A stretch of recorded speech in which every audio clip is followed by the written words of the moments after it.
Everyone, welcome back to my YouTube channel. तो आज हम कुछ आखिरी के रूल्स पढ़ने जा रहे हैं हमारे सब्जेक्ट वर्ब एग्रीमेंट या सब्जेक्ट वर्ब कॉनकॉर्ड के। तो आज हम कुछ आखिरी के रूल्स पढ़ेंगे और अब जो है ये जो हमारी सब्जेक्ट वर्ब एग्रीमेंट की जो सीरीज़ थी उसको हम ख़त्म कर देंगे जल्दी से, ताकि आप अच्छे से उसकी एक्सरसाइज को कर पाओ। तो एक्सरसाइज जो है वो आपको मेरे शॉर्ट में मिलेगी, जो हमारा मैं एक शॉर्ट डालूंगी, शॉर्ट में आपको जो है वो इसके साथ जो है वो मिल जाएगी एक्सरसाइज, और आपको उसको सॉल्व करना होगा। That's it. तो चलिए आगे बात करते हैं नेक्स्ट रूल की, जो रूल नंबर 22 है। ठीक है। सम नाउन्स में टेक बोथ सिंगुलर और प्लूरल वर्ब। कुछ नाउन्स ऐसे होते हैं जिनके साथ सिंगुलर भी लगते हैं और प्लूरल वर्ब भी लगते हैं। जैसे कि एग्जाम्पल के तौर पे हम समझते हैं, the government has shown its inability. देखो, अब जो गवर्नमेंट है, मैंने रूल एक आपको पीछे वीडियोस में कुछ रूल बताया था, जो रूल नंबर 9 था, उसमें भी हमने कुछ इसी तरह से समझा था कि कलेक्टिव नाउन होगा उसके साथ सिंगुलर। अब उनको हम एक ही मान के चलते हैं, एक यूनिट मान के चलते हैं, या उनको वन होल मान के चलते हैं, तो हमारे जो एस जो है वो चीज़ें जो है वो चेंज हो जाती हैं। ठीक है।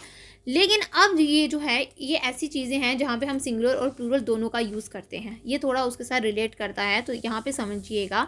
जैसे गवर्नमेंट जो है हम हैज़ यूज़ कर रहे हैं जब इसको हम एज अ होल मानते हैं। ठीक है।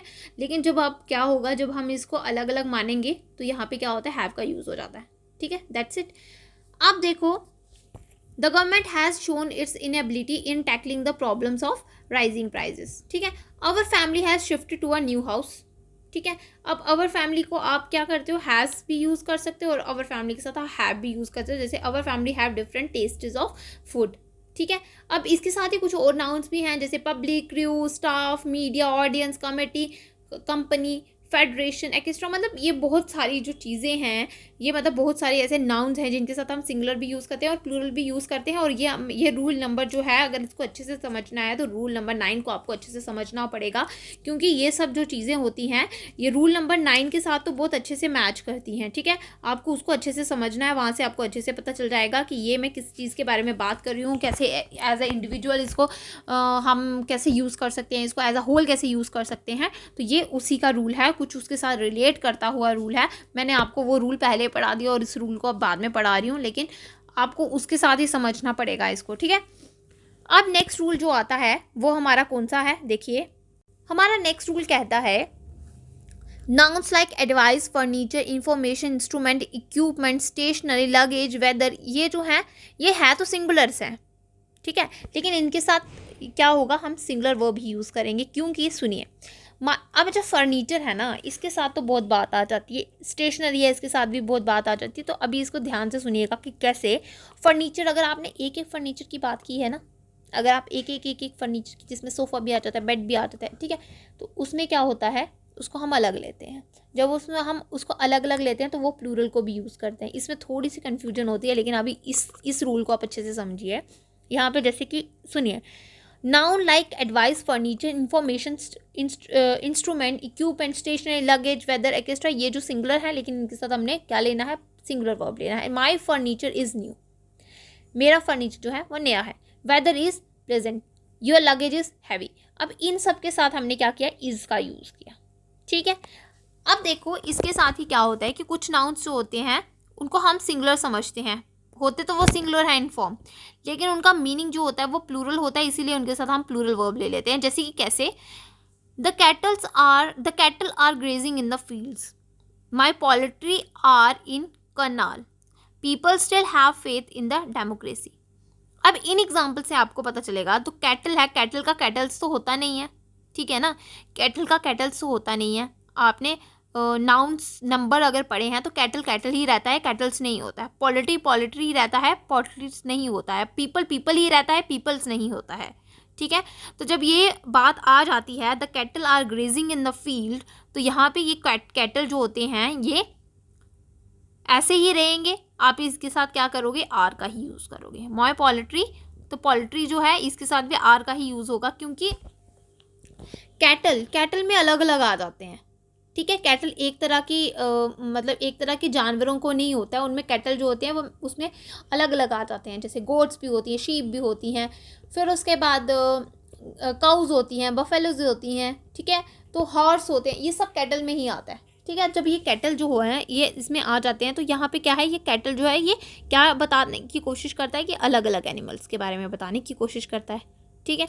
अब पोल्ट्री में उसमें भी बहुत सारे होते हैं, हैन होते हैं, डक्स होती हैं, फिर उसके बाद कॉक होते हैं, उनके यंग वंस होते हैं, तो ये पोल्ट्री में आते हैं, ठीक है। पीपल अब जो है पीपल में मेल्स भी होते हैं, फीमेल्स भी होते हैं, चिल्ड्रन भी होते हैं, ठीक है ना। तो ये सब जो है ये क्या हो गए, इनको ये नाउन्स जो होते हैं दिखते तो सिंगुलर्स हैं, ठीक है, लेकिन इनका मीनिंग जो होता है वो प्लूरल होता है और इनके साथ हम प्लूरल वर्ब का ही यूज़ करते हैं। ओके, अब नेक्स्ट रूल की तरफ बढ़ते हैं। नेक्स्ट है हमारे पास when the subject is one of plus plural noun, यानी जब आपके पास सब्जेक्ट जो है वन ऑफ होगा प्लस उसके साथ प्लूरल नाउन होगा तो जो वर्ब होगा वो हमारा सिंगुलर रहेगा। जैसे कि एग्जांपल से समझते हैं, one of the boys throws a stone at the window, तो वन ऑफ बोला मैंने, उसके बाद बोला था प्लूरल नाउन, तो प्लूरल नाउन जैसे one of the boys are the plural noun, ठीक है। आगे क्या होता है, थ्रोस, इसके साथ यानी हमारा वर्ब क्या रहेगा, सिंगुलर रहेगा, तो थ्रोज इज़ अ सिंगुलर, ठीक है। यहाँ पे आपको ये समझ में आ गया होगा कि जब हमारे पास वन ऑफ होगा उसके साथ अगर प्लूरल नाउन होगा तो हमने क्या करना है, वर्ब अपना सिंगुलर यूज़ करना है। नेक्स्ट देखिए, नेक्स्ट में क्या है, sometimes a clause long group of words separate the subject from the verb, we should take care to make the verb agree with the subject. अब समटाइम्स क्या होता है कि कुछ क्लॉज होता है या कोई लॉन्ग ग्रुप ऑफ वर्ड्स होता है वो सेपरेट कर देता है सब्जेक्ट को वर्ब से, ठीक है। तो हमें क्या करना है, हमें देखना है कि वर्ब जो है वो अग्री करना चाहिए सिर्फ सब्जेक्ट से, नो मैटर कि वो कितनी दूर है उससे, ठीक है। जैसे एग्जांपल से समझते हैं, the book which you gave my son is interesting. अब देखो यहाँ पे क्या है, बीच में एक क्लॉज आ जा रहा है, क्लॉज आ रहा है विच यू गेव माई सन, मतलब एक क्लॉज आ रहा है, लेकिन यहाँ पे क्या है, यहाँ पे आपका जो इज़ है यानी आपका जो वर्ब है वो द बुक यानी सब्जेक्ट से काफ़ी दूर है, ठीक है। तो इसीलिए आपको ध्यान रखना है जैसा हमारा सब्जेक्ट होगा उसी के अकॉर्डिंग हमने वहाँ पे वर्ब का यूज़ करना है, ठीक है। नेक्स्ट चलते हैं। अब देखिए नेक्स्ट है when the subject is introductory there the verb agrees with the real subject that follows there. तो यहाँ पे क्या है, अब सब्जेक्ट की बात की गई है, यहाँ पे देयर होगा जहाँ से देयर से स्टार्ट होता है, लेकिन आपने वर्ब जो है वो रियल सब्जेक्ट से ही एग्री करेगा। जैसे example, there is no book on the table, यहाँ पे रियल सब्जेक्ट जो है वो बुक है, इसीलिए हमारा जो वर्ब है वो इज़ रहेगा अकॉर्डिंग टू हमारा जो भी जैसा है, बुक हमारा सिंगुलर है तो इस भी हमारा सिंगुलर रहेगा। फिर आता है there are no books on the table, तो books are the singular, are is a plural और बुक्स भी प्लूरल है। ये सीरीज़ अब यहीं पे ख़त्म होती है, हमारे सब्जेक्ट वर्ब एग्रीमेंट या सब्जेक्ट वर्ब कॉनकोड यहीं पे ख़त्म होता है। Thanks for watching, bye bye.